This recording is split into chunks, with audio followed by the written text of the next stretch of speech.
Hi, John. Good morning. How uh, how do you feel about how Lauren and Kayla are hitting and what that's done for the team this year? I feel great about how they're hitting, and we made a big emphasis on it. They're putting up good numbers, and they're getting a lot of attempts, which is great. Makes us harder to defend. Uh, our outsides should probably be better because of that, and we got to make sure we're fixing that and get more production from our outside hitters. But yeah, those guys are. We've been working on it. We had time to work on it, and it's paid off. Why did you put a big emphasis on it this year? Because if in the big matches last year we didn't set much middle, and we didn't have much of a threat, and so we know to beat good teams you've got to have a balanced attack, and your middles have got to create stress. When you say Nicklin is doing a good job of setting those middles, what all goes into that? Well, she has to. It's easy to set a perfect pass, set the middle, but good setters can set the middles from a lot of different areas, but they have to be able to put up a hittable ball because there's less room for error, and so they have to be able to put up a ball that the hitters can hit and move and hit around the block. So that's where she's improved. She's much more consistent and putting up balls that they can do something with.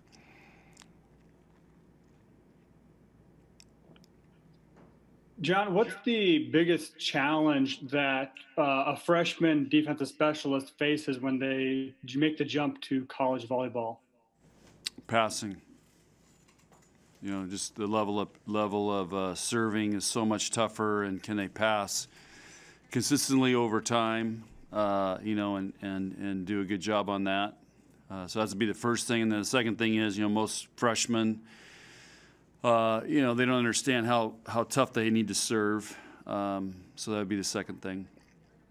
And how would you evaluate Canale on those two metrics and how she's adapted to college volleyball in her first year?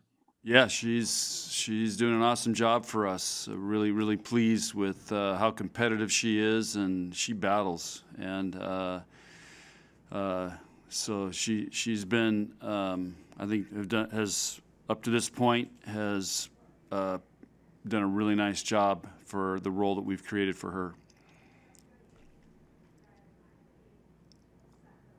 John, what have you seen out of Ohio State so far? Obviously, 12-0 and 2 wins against Penn State probably isn't anything to look down upon.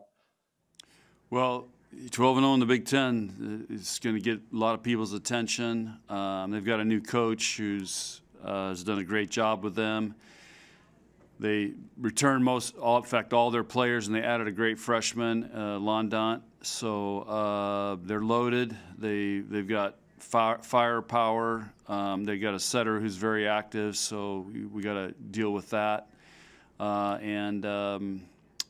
to remember they beat Wisconsin at the end of last year, so this is not a fluke team or all of a sudden just a Cinderella team. It's a team that's older. They've got good players, and now they've got a coach who's helping them play really well. So 12-0 is pretty good.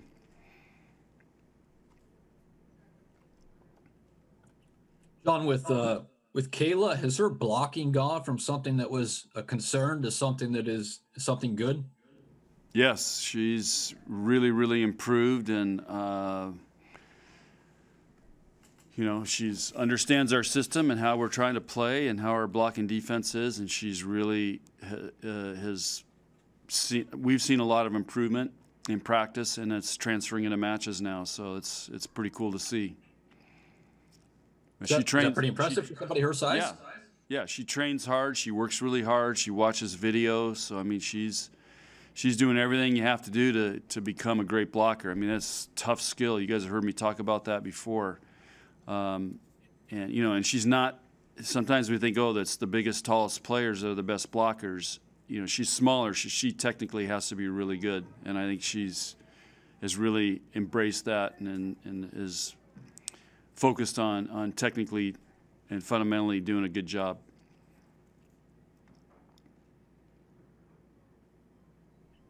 You mentioned the success that the middles are having, but how do you make sure that either both Maddie and then whoever's playing right side, what do you have to do to improve on those, get those two to elevate their level of game? It's a great question. We're working on it. So trying to solve the problem on you know, how to have everybody firing on all cylinders. That's always the challenge, and that's why we practice and watch video and work on things and try to get better. Was this weekend, was it a systematic problem, or was it just a matter of a couple players having an off night against a good opponent? I don't know if I have an answer for you. It's just, you know, the numbers don't lie, and we know what we expect out of those guys, and you know, so we've got to be better in those areas. You know, we were still able to pull off 2 wins. Nobody's been able to beat Illinois 3-0 twice. So we did a good job on that. We won close games, but we know if we're going to go from good to great, which we're trying to do right now, we have to have everybody firing on all cylinders. Any more questions for Coach Cook?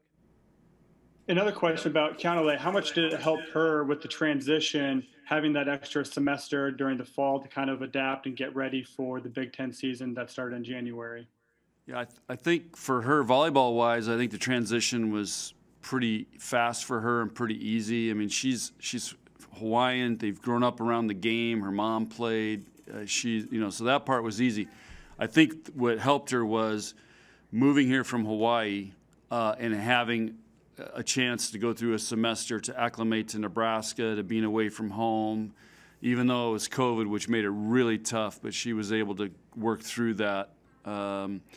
So I think that was the biggest adjustment. So I think by the time we got to the season this spring or winter, I think she just felt she was over the, you know, part about being homesick and being away from home, and we actually, I think she got a chance to go meet her family in Utah during the fall when we had time off, so that was good. And so I think that was the biggest opportunity for her to make just be more comfortable. Now she can just worry about playing volleyball.